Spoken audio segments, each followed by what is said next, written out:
Happy Wednesday, everybody. This is John DeVito from The John DeVito Show. It is hump day, thank God. And oh man, I'm so happy we're halfway to the weekend, almost there. We're in the Christmas season, which is one of my favorite times of the year. However, today it seems like there was a Grinch in the city of Boston. Now, I'm not sure if any of you guys heard about this. This is going to be a relatively short podcast today, but I felt like this is something I needed to address. So, for the people that live in Boston, you know what's coming. You know what I'm talking about. For the people outside of Boston, you may not be aware that this happened yesterday, basically, in Boston. So, apparently, in Boston, when city councilors and government officials in the mayor's office has a Christmas party, they say no whites allowed. You heard it here, believe it or not. Boston, the city council and the mayor's office basically threw a Christmas party and did not invite any of the white city councilors. It was for only people of color. Now, let me be clear on how I feel about this because I don't want there to be any miscommunication whatsoever. In my life, I have met a lot of different people of different races, of different backgrounds, of different colors. And in my life, I have met nothing but kind, intelligent, wonderful people of color in my life, many of whom I consider to be dear friends. My father, same thing. One of his very best friends was a black man that he worked with in his government job. And literally in my life, the people of color that I've known are literally the nicest people on the face of the earth. So I want to make that clear. That's where I'm coming from when I tell this story. And also, I do believe that we've gotten to a place in society where we've all gotten a little too crazy about everything being politically correct. The Boy Scouts now have girls as part of their club. I recently heard that a young woman tried to start a women's STEM club for science, tech, and engineering at a high school, and she was told she could start the club, but it could not be a girls' club because they had to include boys. Now, for me, I think sometimes it's good to have separations when, sometimes with Cub Scouts, it's good for the little boys to be together, without girls being around. Same thing for having a girls' STEM club. Sometimes boys tend to be overpowering at that age, and it gives the girls a chance to get in and really dig into science, tech, and engineering. So I personally don't mind those type of events. So what I'm saying about this particular event, honestly, in my heart, I don't have a real problem with it. I don't think that there should be a lot of the level of political correctness that we have in our society today. So anyway, when you look at this, now this is the headline of the article in Boston. So we all know what type of world we're living in. It's a very divided world. It's a very separated world. It's a world where I believe our overlords are playing us against each other for their own profit and their own political gain, right? We've talked about that before. Divide and conquer, Sun Tzu, the art of war. That is what the powers that be want for us. Because then, if we're divided and we're fighting, we're easily controlled. So we see a lot of that in government. So when I speak out against this, for me, where we've seen so many call-outs about things that white people have done wrong, and granted, you can't argue slavery, right? I mean, slavery is something that was a horrible thing. My ancestors were not here. They were in Italy at that point. But what happened in slavery was a terrible, terrible, horrible thing. And you can't make any excuses for that. But today we're in a society where anything that is perceived as being politically incorrect, you're called out and you're canceled, right? So there have been a lot of people, Republicans, white people, whatever, that have been canceled for saying things that came across as being racist or whatever they may have been, right? So in this situation, do I really think it was intended to be a slight to white people? I really don't, to be honest with you. I think that you probably had some people that had some collected interests and kind of like a young girl wanting to start a STEM club for girls in an elementary school, in a high school. I know it's a little bit of a stretch, but here you had a group of people that wanted to get together and celebrate for whatever reason. That shouldn't be wrong. But in today's society, it is wrong. So the story reads this. In the Daily Mail, Boston Mayor Michelle Wu plans no whites holiday party for counselors. And her aide accidentally sent a group email out to everybody meant only for the electeds of color was in the actual invitation. So I actually even have a copy of the email that was sent out. It's a little bit blurry. It was a very brief email, but it says, honorary members, on behalf of Mayor Michelle Wu, I cordially invite you and a guest to the Electeds of Color holiday party on Wednesday, December 13th, 5:30 p.m. at the Parkman House in Boston. So that was the invitation. So let's get into the article. The Democratic mayor of Boston has sparked outrage after inviting city councilors to a holiday party intended only for electeds of color. Michelle Wu's invitation for December 13th, electeds of color holiday party, in quotation marks, appeared to have been sent out to all city councilors in error by her aide, Denise Dos Santos. And I imagine Denise is probably in hot water today because this has created quite a problem for the mayor in Boston. So anyway, Dos Santos followed up the email 15 minutes later, apologizing for the invite, clarifying that it was only meant for the 6 city councilors of color. So the remaining, I believe, 7 city councilors who were not of color, who I guess are identified as white, were not invited to this party. They were now uninvited to the party. So the 7 white council members were not welcome. And that literally, said that in the message. So, quote unquote, I want to apologize for my previous email regarding a holiday party for tomorrow. Dos Santos, a black woman, wrote. I did send that to everyone by accident, and I apologize if my email may have offended or came across as so. Sorry for the confusion this may have caused. There was no apology for actually planning to host a racial segregated party.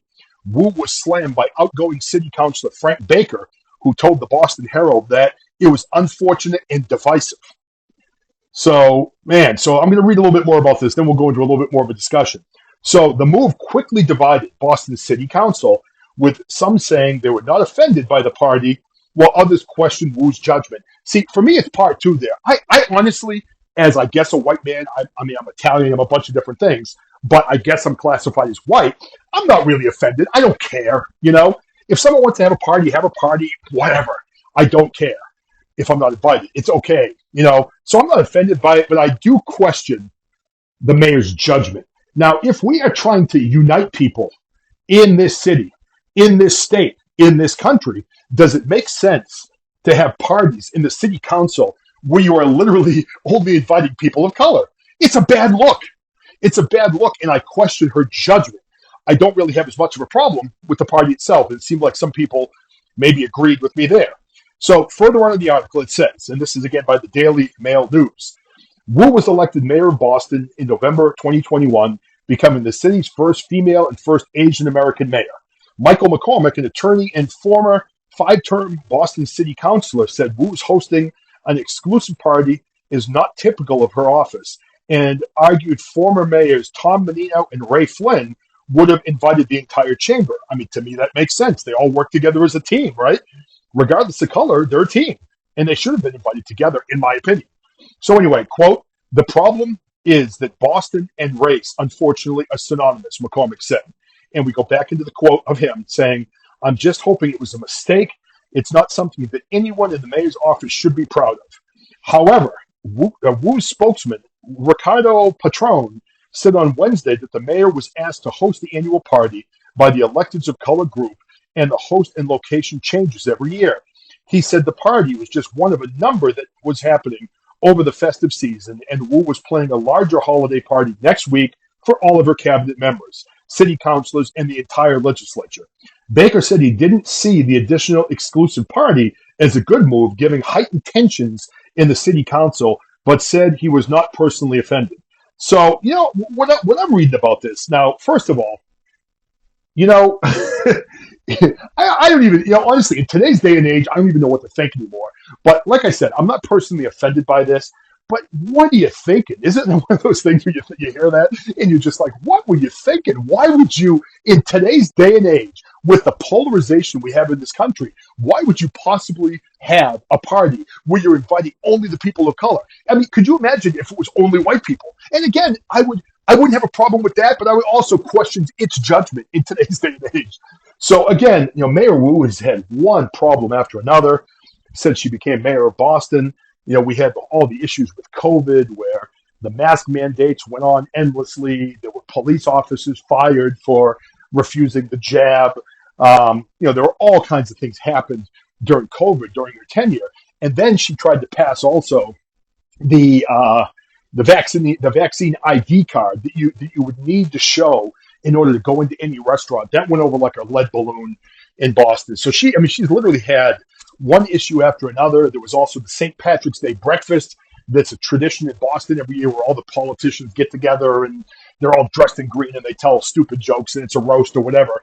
But when she got up and made a joke about how all of her problems were white and something else. I can't remember what the exact term was, but it was one of those things. It's like, man, to get up and to say something like that, and to be that blatantly open about a comment that you could say maybe was a little bit racist.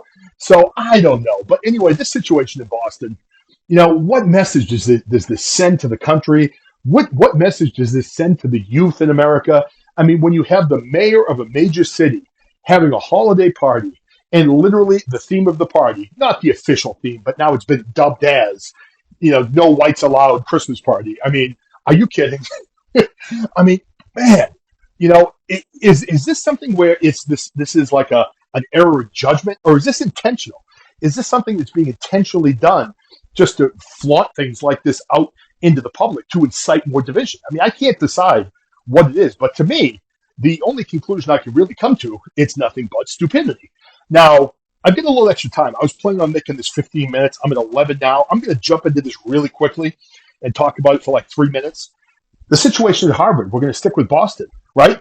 You had Claudine Gay, who's the president in Harvard. I don't know the woman at all as a person. I read her academic credentials. They're ridiculously impressive. She's obviously a bright woman, of course. She did get hit recently for a plagiarism charge on her educational record. So this is a woman who's president of Harvard and has been accused of substantial plagiarism. And there's been no real penalty to pay because of that. But that's not the big thing that came out recently at Harvard. Now, I am a person that, like I said, I made it clear on the show, I love all good people. If you're a good person, I don't care what race you are, what gender you are, what sexuality you are, what background you have, how much money you have or don't have. It doesn't matter to me. I like good people, period.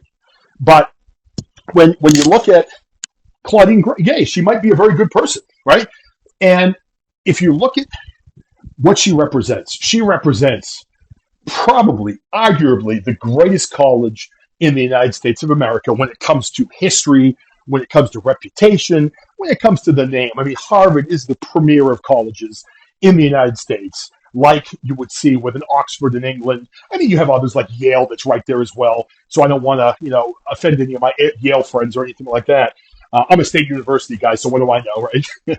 But when you look at Claudine Gay, she had the opportunity to testify in front of Congress. Now, her school, Harvard, has had a number of protests where Palestinian people or people who support the Palestinian cause have been protesting against the attacks in Israel, and they have been, doing some things that could be perceived as anti-Semitic.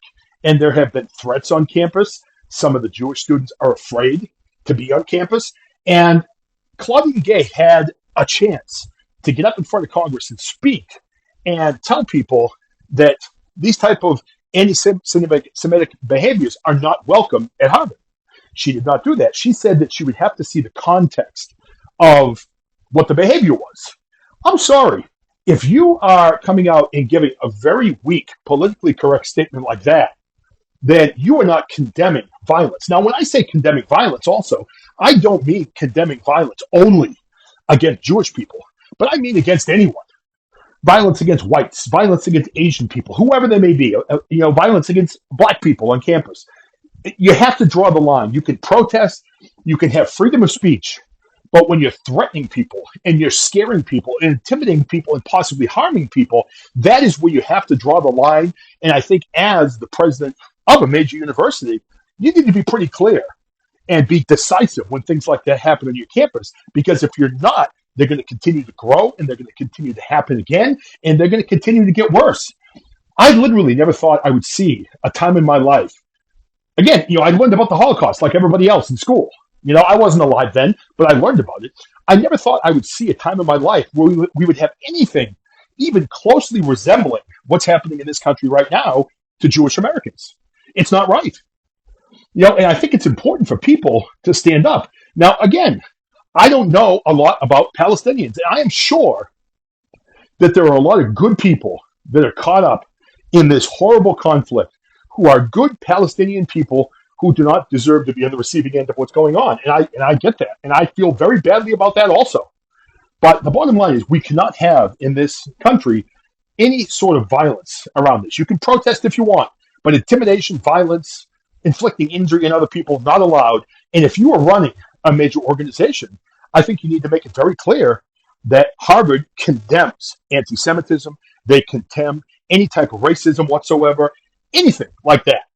It needs to be clear, concise, and when you have a chance to make a statement, you need to be decisive, and that was lacking in this particular case. So maybe she's a good woman that misspoke or wasn't decisive or was nervous or whatever it may have been in that situation. And they know her better than we do. So I'm hoping that the Harvard board made a decision that is right for Harvard, but also right for society. Because what these colleges do is set the tone for everybody else, for all the young people in this country. And I think we all need to take a pause and really think about what type of message we want to be conveying out to our children and grandchildren, etc. Okay, so I actually went a little bit over my time. I apologize for that. I said 15. I'm at 16 minutes and 40 seconds, but I added another segment that I wasn't planning on doing because I was flowing. So I hope all of you enjoyed the show. I want to thank all of you for tuning in to me. I'm a little small podcast.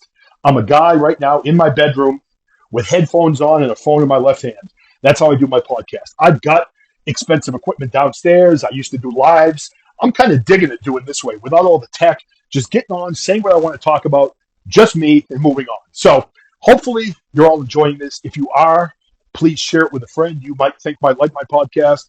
And if you ever want to email me, you can find me on social media, Facebook, Instagram, Twitter, and then also you can email me as well at thejohndevitoshow@gmail.com. All right. Everyone have a great night, and thank you so much again for tuning in. All right. Love you all. Take care.